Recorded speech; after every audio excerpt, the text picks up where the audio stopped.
The views and opinions of this broadcast do not reflect the views and opinions of Armed Media, New Productions and its affiliates. Enjoy the show.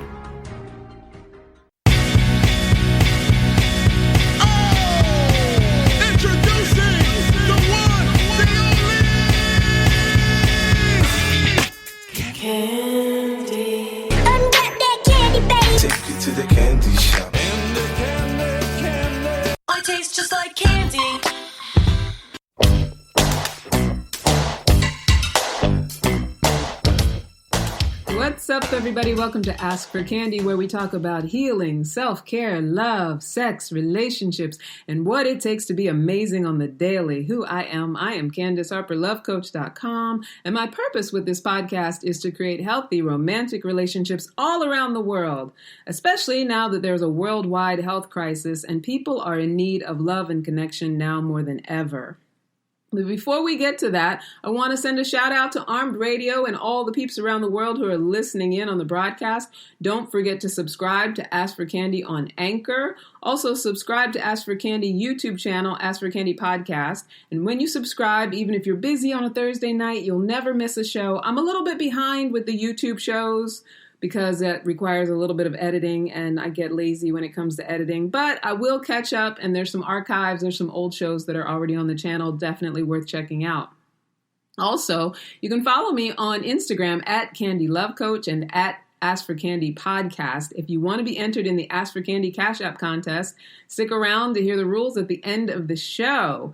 And you can email us at askforcandypodcast@gmail.com if you have any questions or comments, anything that you want to say about tonight's show or any previous show that you've ever listened to. You can reach out, email me, talk about it. Perhaps whatever you have to say might be a topic in another show. Or if you have a question, I can answer it in a later show. Whatever. I like it when people reach out. That's what all this technology is for, right? So we can stay connected in an isolated world. So we can stay connected in a non-isolated world. So yeah, definitely email me if you think of anything that you want to talk about. So for those of you who've been listening, you already know I'm a relationship coach, a workshop facilitator, and a professional matchmaker with Talkify. And if you've never heard of it, it's an amazing digital service where you can hire a matchmaker to do all the sifting and the vetting on your behalf. And it's especially great for people who struggle with initiating contact or simply picking the right partner. Matchmaking and relationship coaching is my zone of genius. And it's the best part about it is that week to week, I get to grow and learn as I interact with people around the most intimate part of their lives. I get to meet and nurture new clients. I get to screen possible dating candidates for them. I get to design programs and activities that deepen their ability to get to know each other. It's fantastic. But most importantly, I get to be a part of what supports healthy beginnings and a sustainably healthy relationship, which is what we all want, right? We're in the day and age where, I don't know about you, but I know for me, if it's not healthy, if it's not sustainable, I don't want it because I have healthy and sustainable on my own. So why would I join my life with someone, where it's unhealthy and it doesn't feel good and it doesn't feel nice and, there's not a lot of sweetness? What is the purpose? Why bother? Right? So I want everyone to have a healthy, sustainable relationship, including myself. And so I'm all about supporting people to get that. And I would hazard a guess that some of you are at home quarantined with someone right now, wondering if things might have turned out a little differently if you had someone there in the beginning to help you choose, to help you vet, to help you sift, to help you match up things. I always tell my screening candidates, because I screen different people to hook them up on dates with my clients. And I always tell them that my algorithm is this: core values, lifestyle, and then, is there a possibility for sexual, physical attraction? So those are sort of my three priorities when I'm matching people together. And sometimes when you're in it and you're one of the people involved, it's really hard to gauge those things. I think that, yes, you can learn someone's core values after some time spent with them. But if you don't know the right questions to ask, if you don't know the right conversations to be having with them, it can take a very long time to really get to know who a person is at their core and what's important to them beyond the superficial things. And a lot of times the first thing that we jump into is sort of that physical attraction, that lust, which there's nothing wrong with all of that. We are, human beings, but that is not the sustainable stuff. So I don't know if that speaks to any of you who are, out there quarantined together right now and realizing that the person that you're with is not the person you thought you knew.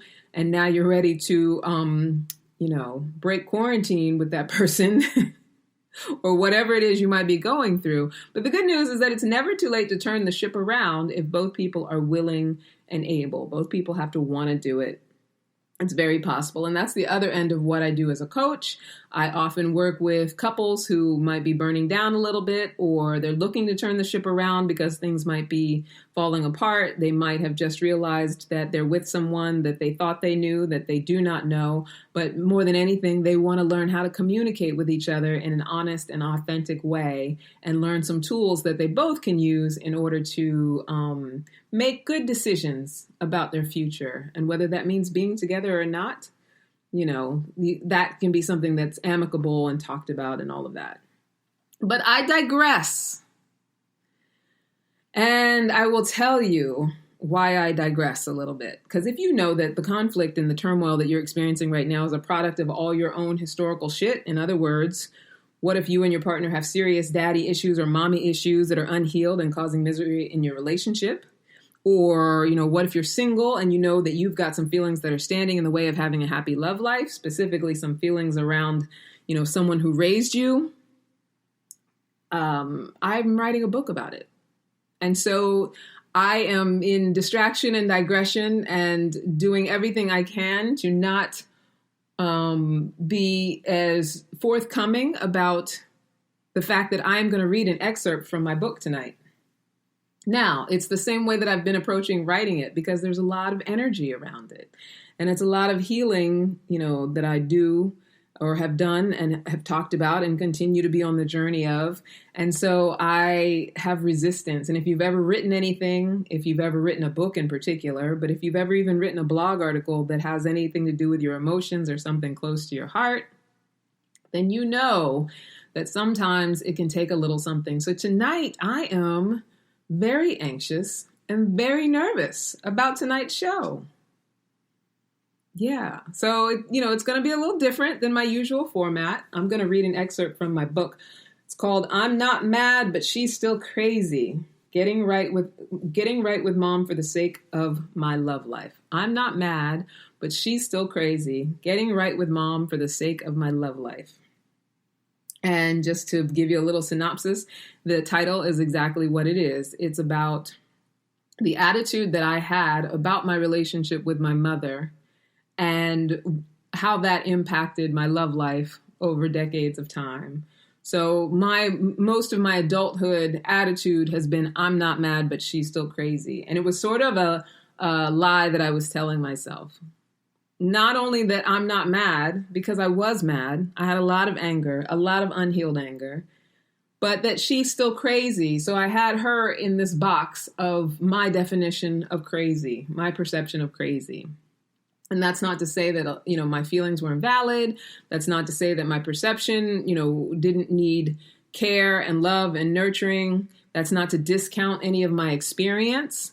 But the book in itself actually illustrates what's possible when we make a choice to heal our historical relationships and make a choice to heal our conditioning and our beginnings and what that can look like. It's not one of those books that's telling you what you should or should not do or, laying down the law about what is right or wrong about your situation. It really is a book of sharing, and I'll get into all of that when I read the intro. And it really is a book around a possible way that when we feel like there are things that are sabotaging our possibilities for having good relationships, when we feel like those things are standing in the way, this book is about a possible way that we can get those things out of the way. And it's definitely about the way that I did it.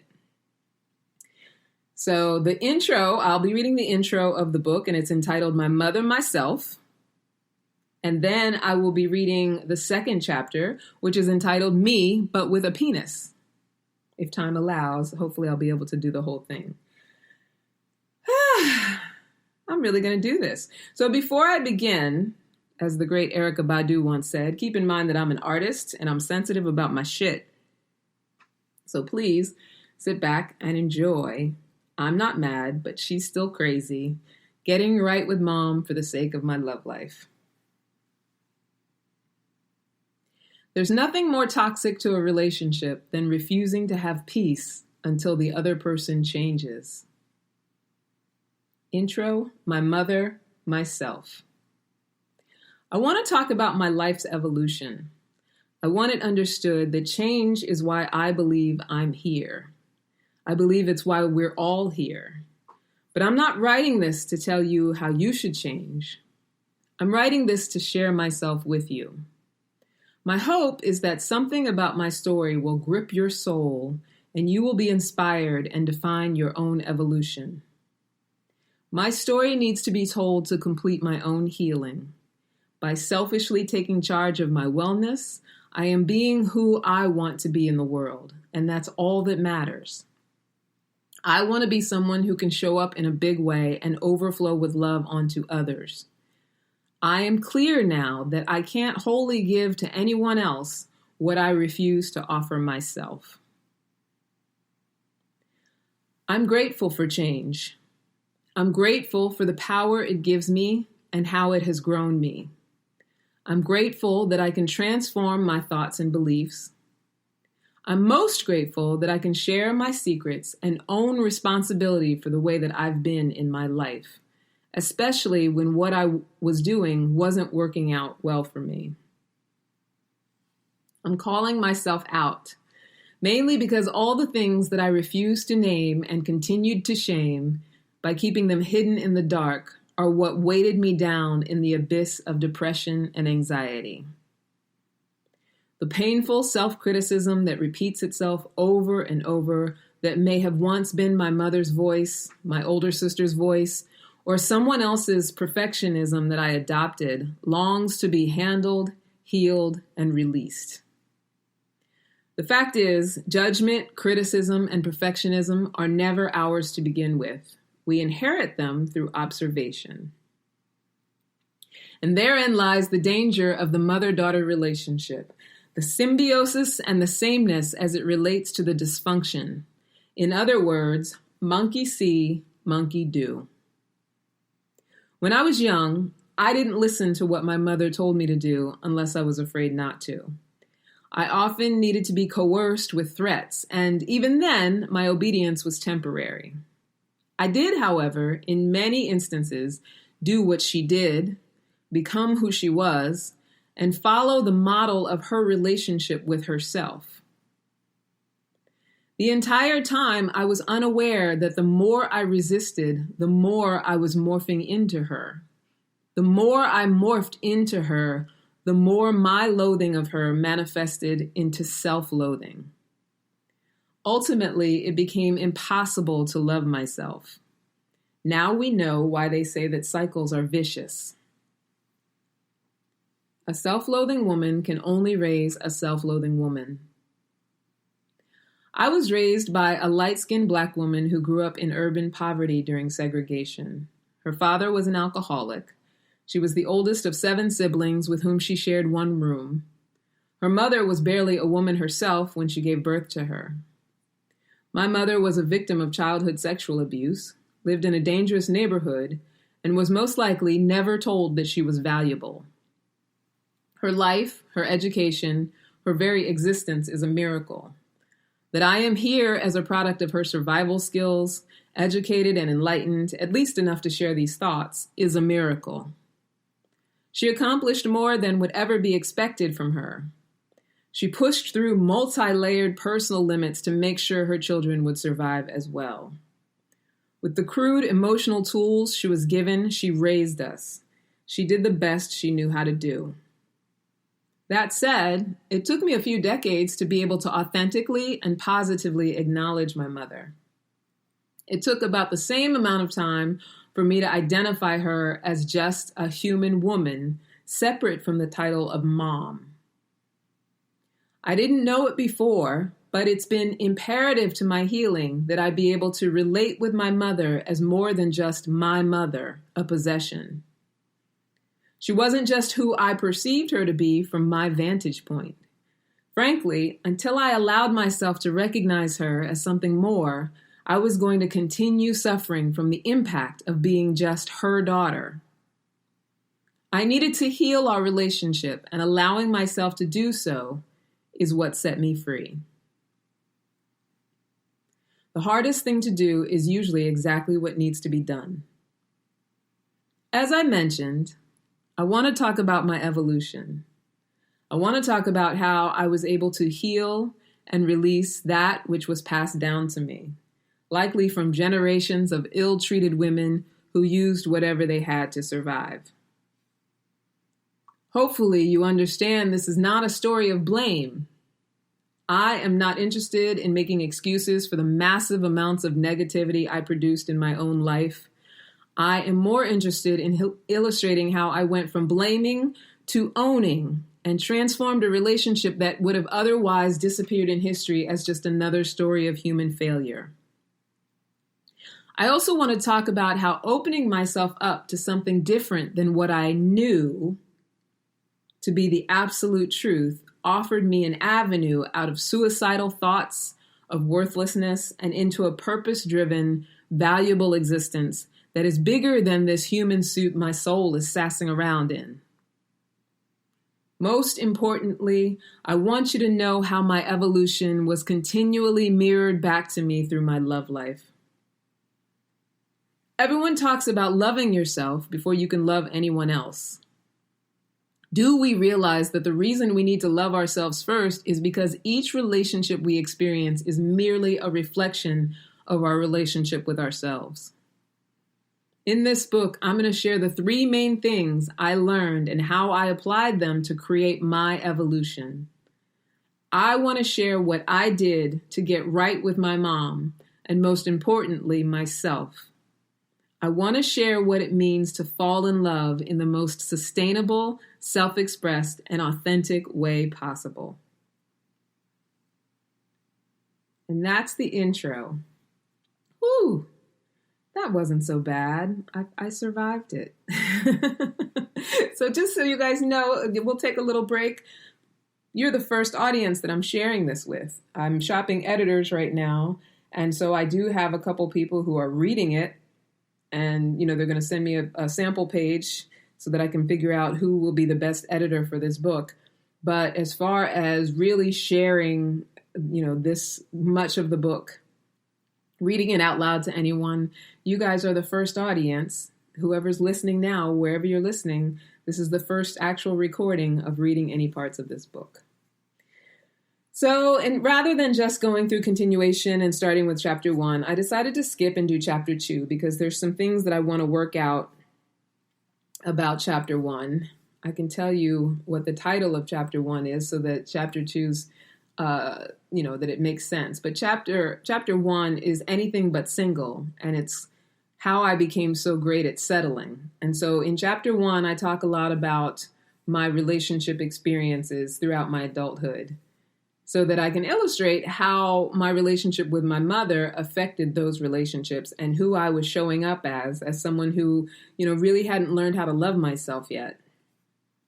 So I do an overview in chapter 1 of all those different relationships.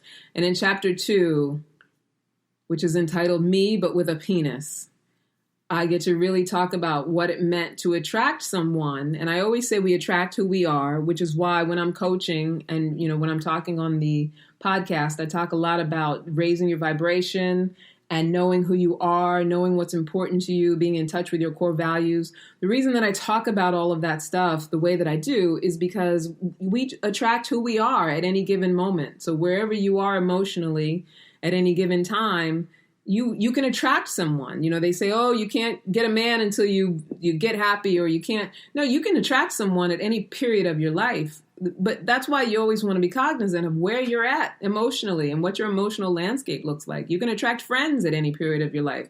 And so friends that I attracted when I didn't love myself so much, I don't really have those friends anymore because I'm in a different space with myself. And so it doesn't work for me to have the friends that I had. And, lovers that I attracted, this one in particular, from a place of not loving myself, I got where I was at. And so when that changed and I began to evolve, then my attraction, my vibration level changed. So it wasn't going to work anymore, that relationship. But this chapter 2, illustrates that relationship and lays it all out. And I don't know, I'm going to take a sip of water and then we're going to jump in. Chapter 2, Me But With a Penis. I never realized how truly emotionally and sometimes physically abusive I was until I met myself. I met me, but with a penis, on Plenty of Fish, which is the internet equivalent of meeting a guy on the subway platform. Back then, you could get on the train if you could gather together $2.25. You could be on Plenty of Fish if you had access to the internet as of 2013. Neither avenue a portal of extreme vetting, to say the least. So he was what I like to call ugly cute.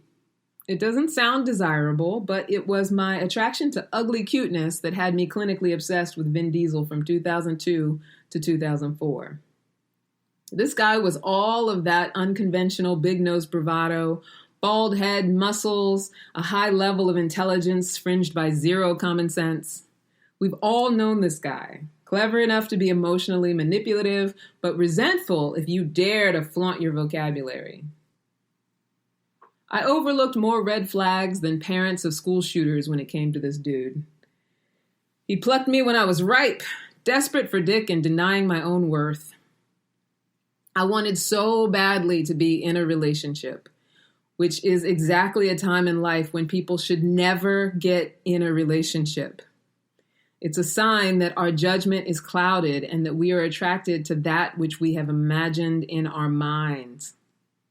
Whether it's that we have led ourselves to believe that it will solve our loneliness or save us from family expectation or be our sexual emancipation or, for the old school single gals, our financial freedom.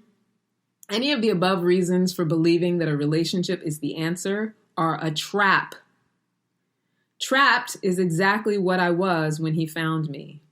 Trapped in my own thoughts of inadequacy. In the early stages, I was excited that he was so great at planning dates. He knew the 5 boroughs like the back of his hand. He knew all sorts of fun places to go. He always paid. He always drove. The last 2 before him barely had jobs or the social wherewithal to envision a dating activity that didn't involve my sofa. So it was exciting. It also helped me to convince myself that all the other stuff was okay. We spoke on the phone twice before we met face to face. He was incredibly charming on the phone. He had an easy laugh and a low timbre to his voice, and in those first few conversations, we hadn't run into any topics that felt awkward or might later be off limits. By the time we planned a date, I was bursting out of my skin. I couldn't wait to meet him. He pulled up outside my high-rise building. It was July. And I remember he stepped out of the car as I came walking towards it. He stepped towards me directly into the setting of the evening sun, which caused a golden halo around his bald head. I almost fainted from the etherealness. He gave me a gentle hug on first meeting, and we looked into each other's eyes for a moment. From that moment on, he would have had to have killed a baby for me to entertain the possibility of questioning whether he was my soulmate, let alone for me to simply admit that we were not on the same page intellectually. What I remember most about that first date was how symbiotic we instantly were. Granted, I ignored little things like his crappy taste in music and the prideful way he talked about his hood past as if those were his glory days.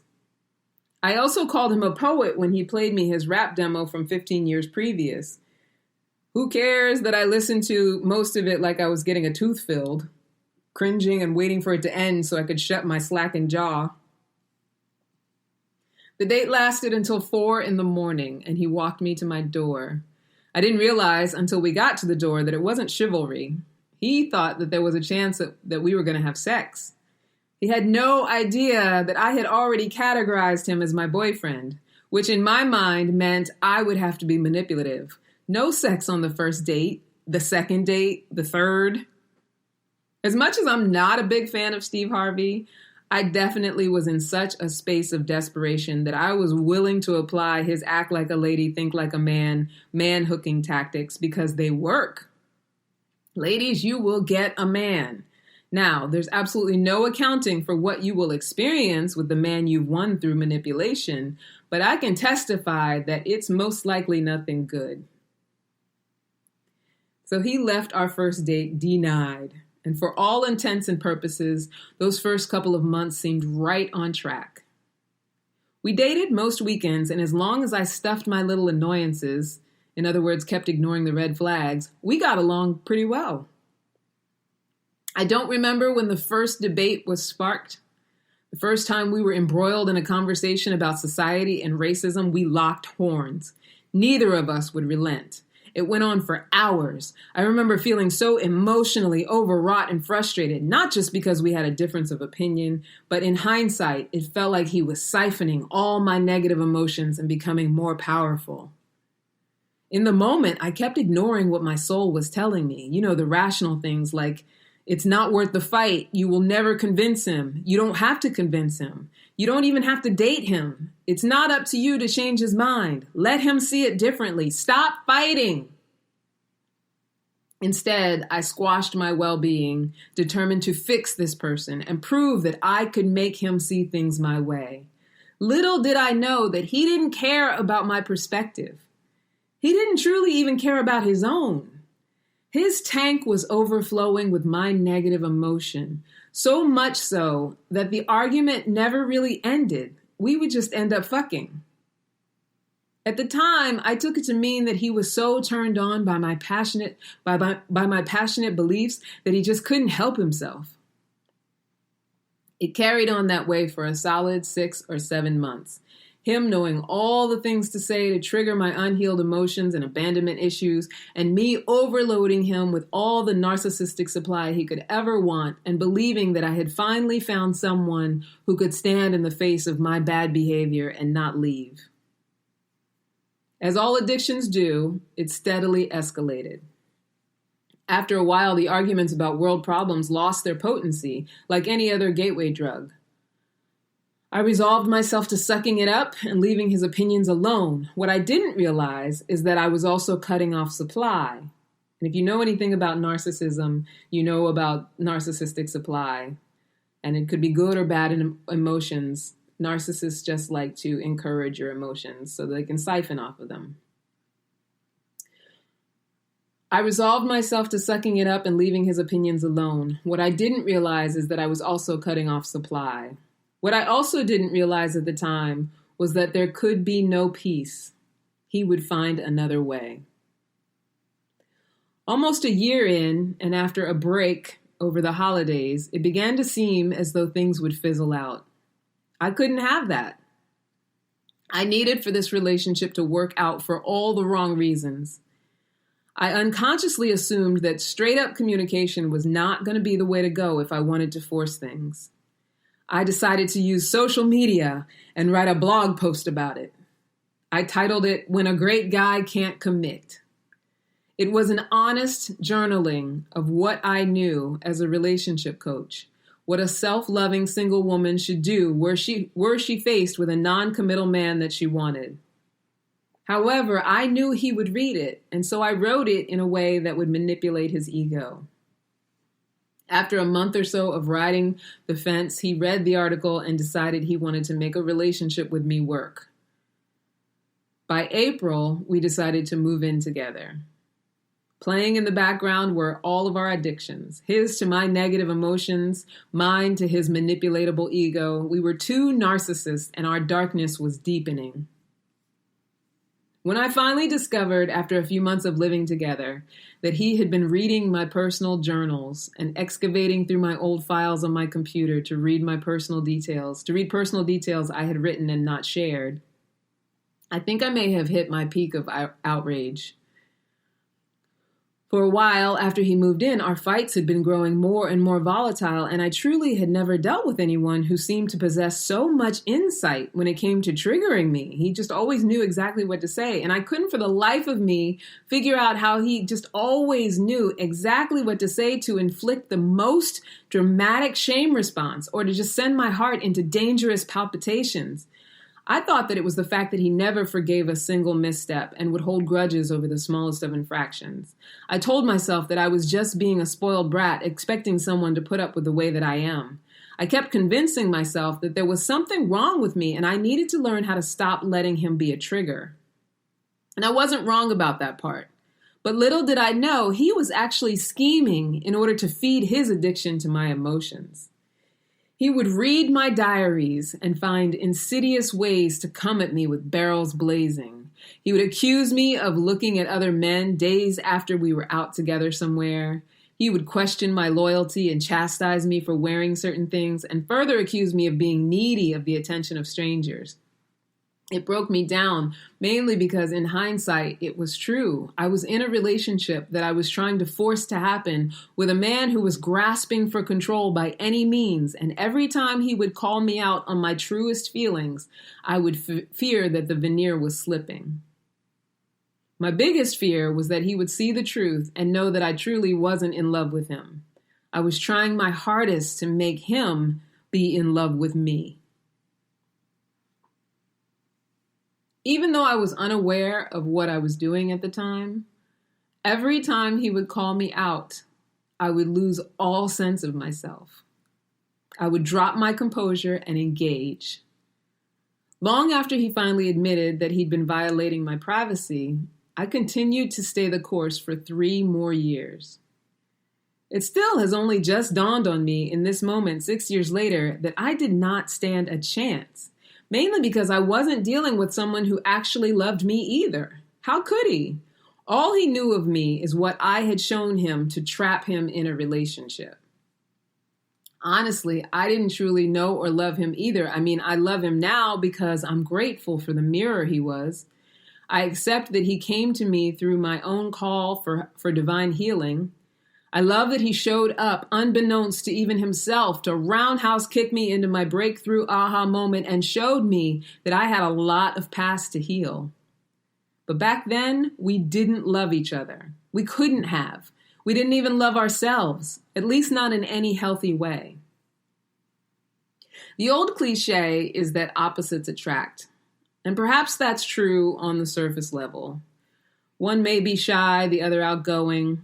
One may be productive, the other lazy. It does often seem that when we look at couples that their outward self-expression is 2 ends of a spectrum. However, the deep recesses of our psyche, where all of our overthinking and historical pain lies in wait for a connection, is how we attach to another human being. So when we're operating at the level of our pain, we magnetize the same level of vibration in another human being. And he was in so much pain, so much so that he could barely make it through a 24-hour period without self-medicating. If he was making an attempt to not smoke weed for even a day, he would drink way more alcohol instead. Sex with him was more often than not as unfeeling as any other part of his daily routine. And 0 foreplay, just a need to chemically soothe something dark inside of himself. And I'm not sharing this to judge him. My self-medication was food and anger. I gained about 45 pounds in the time we were together. I was so overwhelmed with trying to be what he would want and ignoring my authentic gut feelings that my need to self-soothe grew more and more out of control. I didn't even realize that's what was happening at the time. Even as I sat at the bottom of a Costco-sized carton of goldfish crackers that were meant for a child I was looking after during the day, I still didn't recognize the hole that I had dug for myself.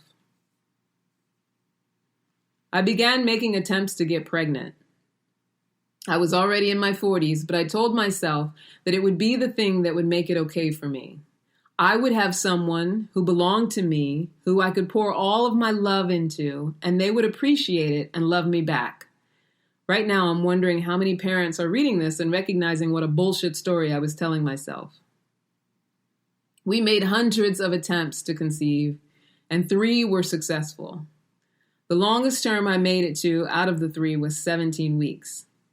It was like I was in a spin cycle of my own pain.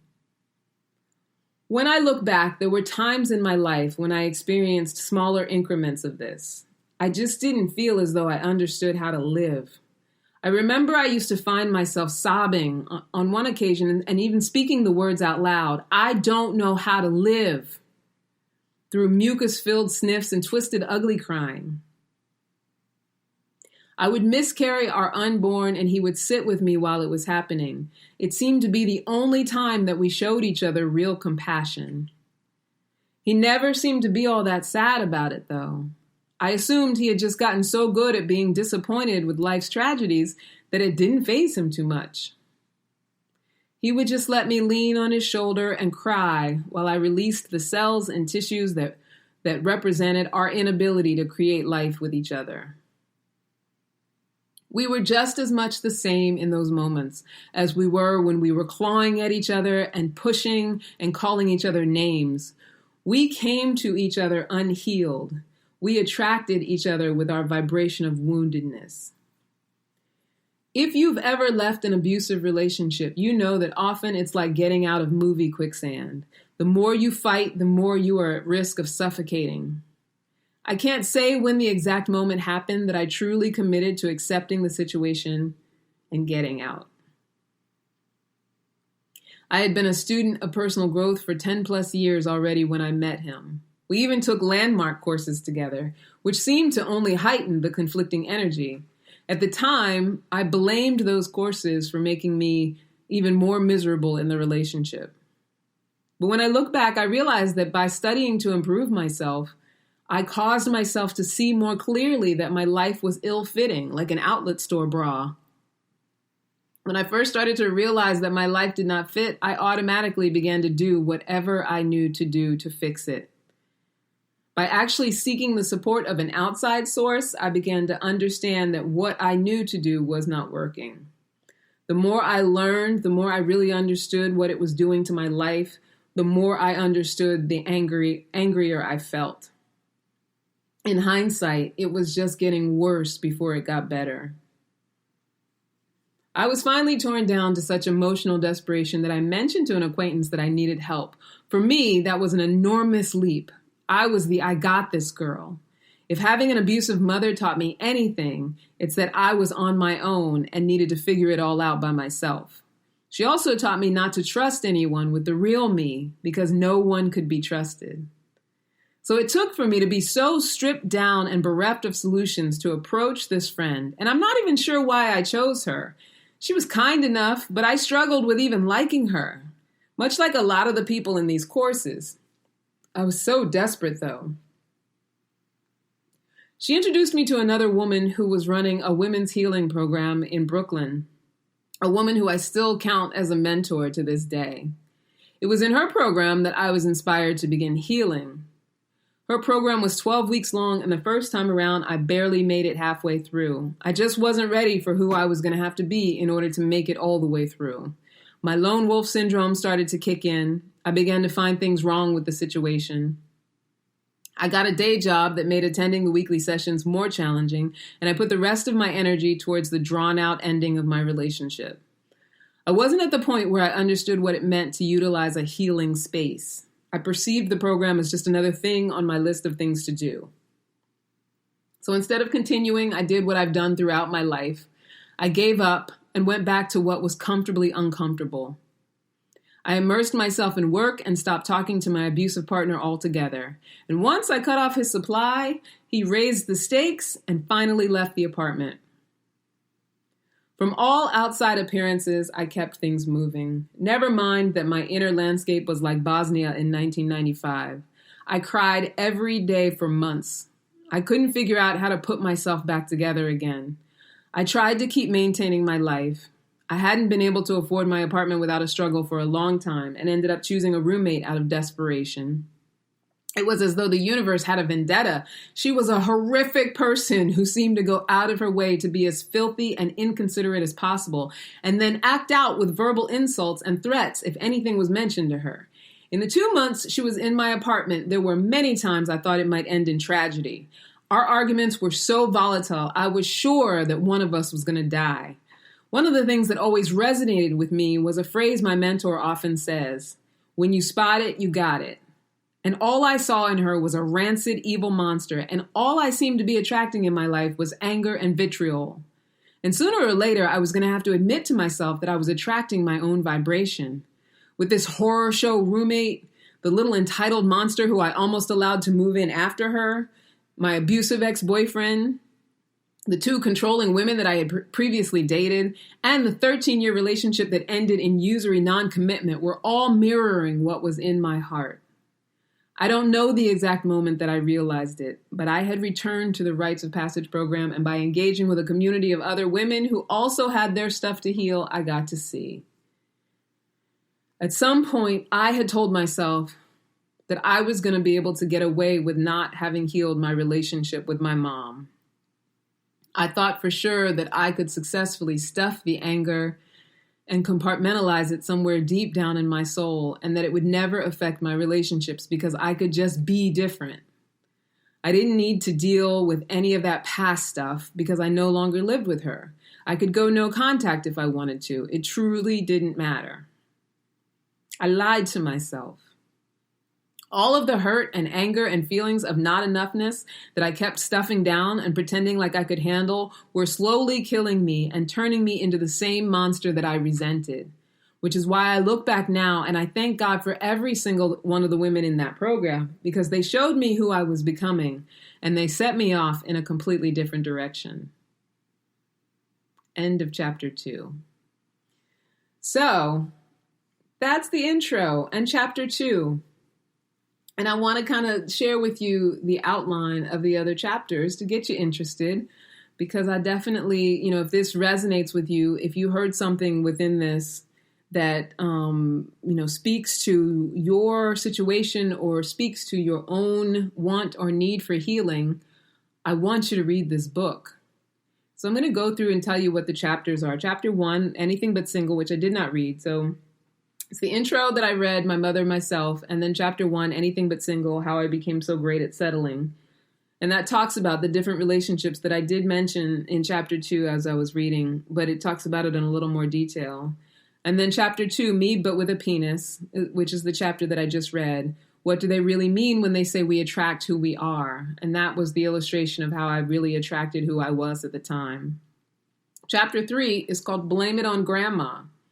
After all, she started it. So in chapter 3, I talk about, sometimes people call it generational curses, but we have ancestry and generations of certain behaviors that cause the same kinds of tragedies and abuses and problems and traumas. And a lot of times we're just doing things because that's what we were taught to do, not because that's what we genuinely want to do, or our behavior is what was taught to us or what was shown to us, modeled for us, rather than who we want to be. And so chapter 3 is all about, I illustrate how that happens, how those behaviors were passed down, and how you get to actually break a cycle. And that segues into chapter 4. Chapter 4 is called I Broke a Cycle by Using the F Word. And it's so much more controversial than it sounds. So, yeah, even though I do swear a lot, I broke a cycle by using the F word is not the F word that you think.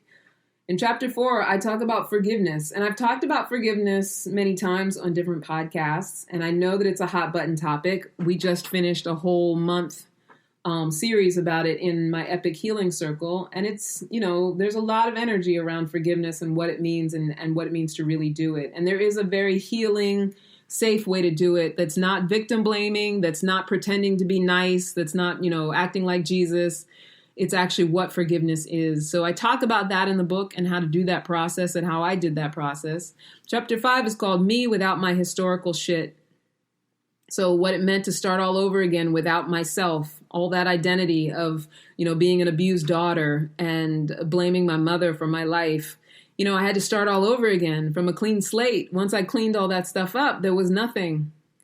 There was nothing. I had to make things mean something that would work for me, right? Because I no longer was that person. I'm not that abused daughter anymore. My mother is not just crazy. She's something different to me. So what do I do with all of that going forward? How do I create it so that it's what I want it to be, right? Chapter 6 is called Lone Wolfing. How could something so wrong be so right? So that talks about the journey of self-relationship and being alone, what it means to be alone, why so many people are afraid to be alone as if it's something horrible, some people who refuse to ever allow themselves to be alone, and the difference between being a lone wolf, an identified lone wolf, and not letting anyone in your life or support you, and actually making a choice to be in relationship with yourself. There's a big distinction between those two things. And so I talk about that in chapter 6. And then in chapter 7, it's called Giving Birth to Myself. Yeah, it involved my uterus. So I talk about what that reinvention was and, you know, what I had to state for myself and what I had to get in touch with for myself. So hopefully you guys will want to read the whole book. And here's the thing, if you're listening, you can message me and let me know if you want me to read any more of the book on the podcast. At some point, maybe I'll read the whole book and I'll just break it down into a series on the podcast. But I don't know, because I'm, looking to submit it to publishers. I actually want to do it the formal way. I'm thinking, I don't know, there's still part of me that maybe thinks I should self-publish it. But if you guys liked what I read tonight, and you actually want me to read more, or, if you're looking forward to getting a copy when copies are available, just email me. Let me know where you're at, what you feel, what you think of this excerpt, and, we'll go from there. And that's it. So, things I should tell you about. You guys know I'm a matchmaker for Talkify. We've talked about this many times. If you want to be included in my roster of recruits to be matched with a client for free, all you got to do is send me a private message on Facebook. Candace Harper Love Coach is my business page.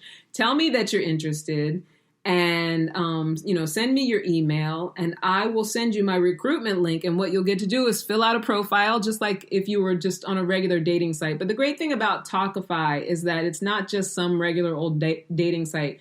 If you sign up on the recruitment link, you get to be in the Rolodex of Talkify, which means that you not only have the possibility to become a client and get your own matchmaker if you want, but you are part of a big pool, a big network of people that we choose from to match with our clients. And our clients are fantastic quality people who have invested in having a personal matchmaker to vet for them. And like I was talking about at the top of the show, I have an algorithm that is core values, lifestyle, and physical attraction. So think about all the times you've been on dating sites and how, you're just meeting all these randos. And, it takes a couple phone calls or a date and a half and it's just not clicking. And it's just, going through that over and over again. And then imagine being able to just take out all of that part of the vetting process so that at the very least, that the person that you're going to meet is somebody that you could have a decent conversation with or connect with on some level. And then you can take it from there rather than starting from zero, starting from scratch, and then finding out all the crappy stuff and the red flags and the incompatibilities within those first few phone calls or dates. So having a matchmaker kind of eliminates a lot of that for you. So at the very least, you get the mildest, easiest sort of journey with your search. And you get to start from a much better position. And all you have to do is be single and open to being screened to go on a blind date. So, when I search for dates for my client, I find nice people in the Rolodex and then I make a Zoom call with them and we sit down and have a conversation. I ask them some probing questions, very personal probing questions, but the details aren't ever going to go anywhere. They're blind dates, so I don't share them with my client. I just get to know you as a person. I screen you and I see if you would be a compatibility match. Like if certain core values are matching and they seem to align and your lifestyles are in alignment. And I think that you might have physical attraction for each other. And I ask all those questions to find out that stuff about you. And then put you together on a date and see if sparks happen. See if magic is made. The other thing that I'm doing every Monday night, I lead the Epic Circle, and it's been free so far during the pandemic, and it's sort of a beta test for my upcoming monthly coaching program, which is going to be very affordable because I do want to make it a large group program. I want a lot of people to join in. It's going to be, so far, I'm pouring water. So far, it's been, a nice, intimate group, and we're really diving deep into some different things that are concepts that I talk about in my book, in my coaching. I'm doing my full curriculum with the ladies, and it's 100% free while we're all isolated at home during this pandemic. It's an opportunity to heal and raise that vibration. Like I was talking about earlier in the book, you want to be attracting people from a raised vibration. Even if you're already in the house with a significant other, you want to be in a raised vibration. So not to make that other person raise up with you, but if you want to experience something better in your relationship, it starts with you. And so one of the great ways to turn inward is to work with a community of women, which is exactly what I did, to heal my mother stuff. So it's an online healing circle for women everywhere. Every Monday night, we as women come together as a community. We will be causing personal transformation when it comes to communication, forgiveness, self-love, mother-daughter relationships, purpose, friendships, just all the tools we need to be as big as we were meant to be, honey. You were meant to be big in this world. And by big, I just mean 100% yourself. You might be someone who speaks quietly and walks timidly, but as long as it's someone that is you, 100% you, unafraid to be authentically 100% you, not trying to please, not trying to be good enough, not trying to be perfection, not overachieving in order to get love, not trying to walk the straight line and be someone else's idea of perfection, none of that stuff. We're talking about full, authentic self-expression and living out loud and attracting people from a place of loving who you are and what's important to you and what's at your core values. And last week we were working on forgiveness, and that was our forgiveness. We did a whole forgiveness series for a month. This week we're delving into a whole new area, a whole new world. I don't know why I always like to sing that song on the podcast, but that we're doing that this week. We're going into a whole new thing. And then also there's the monthly Cash App contest. It's Ask for Cash App contest, which I keep talking about and haven't fully launched yet. But for those of you who follow me on Instagram at Ask for Candy Podcast and at Candy Love Coach, that is where I'm going to be announcing the monthly Cash App contest, what you have to do. It's very easy stuff, nothing difficult, but you could win $50 to $75 sent directly to your Cash App. If you take advantage of this, follow me on Instagram and find out. And I'm definitely going to get those instructions posted up there. But you guys got to start following me, and then I'll do it. You probably already have, and I need to go ahead and do it. I'm going to go ahead and do it. I give you my word. Also, shout out to Ask for Candy Podcast Group. Join the Ask for Candy Podcast Group on Facebook. Also, you can join Armed Radio Group News on Facebook. Again, don't forget to subscribe to our YouTube channel, Ask for Candy Podcast. Watch any episodes that you might have missed in the past. The show has had many an evolution and has changed here and there. And during the pandemic, it has taken on a whole new life. But there are archived shows where, I had partners. I had my partner, Anika, who was on. And then I used to interview loads of people. And I don't know if you guys remember, if you've been listening, you remember when we were at the V Club and all the ladies of the V Club. And Jamie and some of our old friends. If you want to listen to any of those old shows, the Coochie Coach, Nikki Brown was on one time. We were talking about Lizzo. There's been a lot of fun shows in the past that you can catch on the YouTube channel, or if you subscribe on Anchor, you can listen to some of those old shows. What else? Oh, and email, askforcandypodcast@gmail.com. Send me your questions and your comments, whatever you need to say, and I will respond, or I will talk about whatever you send to me on the show. You can also PM me on Facebook, Candace Harper Love Coach, and whatever you message me about could even become an upcoming topic. And that's it. What a show. What a show it's been. I have to say, during this time, this pandemic time of isolation, I do find myself a lot of times, on my own and in my own head. And, just so everybody knows, what I've been doing is I've been getting certified in hypnotherapy, rapid transformational technique, and I have been learning belly dancing, and I have been doing this podcast and finishing this book, and now I'm getting it edited. So I am using this isolation time, this pandemic time, to the best of my abilities to be able to walk out of it, feeling like that I was at least productive or made something out of it. So hit me up, because I'm usually just working on stuff, and I'm doing a lot of matchmaking. You know that too. Anyway, I love you guys so much. Thank you for listening. Thank you for being here. Thank you for letting me read my work. And, feel free to reach out and let me know what you think. Until next time, never forget that you are a love machine. If you ever start to feel like you aren't getting the love you need, just make more and then ask for candy. I love you. Mwah, mwah, mwah, mwah, mwah.